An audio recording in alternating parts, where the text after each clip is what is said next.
All right. Hey, what's up y'all? It's me, Jenny here. Today is Quick Tip Monday and I got another quick tip for you.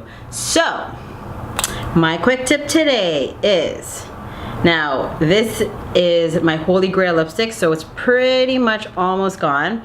You think that there is this much product left. Well, can you see?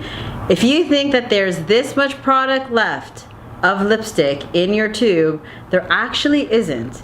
So in every lipstick bullet, there's like that much more product left when you hit the bottom. So make sure you grab like a knife or something really small, and you can actually scoop out the rest of the product.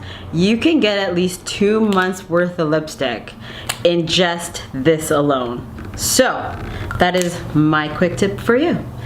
Thank you so very much for watching my quick tip video. Please don't forget to like, comment, subscribe all down below, or you can catch me on all my social media, which is right here. If you don't want to click below to subscribe, you can click on my face right here. If you want to catch me on my last video, click right here, and that's about it. So thank you so very much for watching. I upload videos every Monday, Wednesdays, and Fridays, and I will see you in my next video. Bye-bye.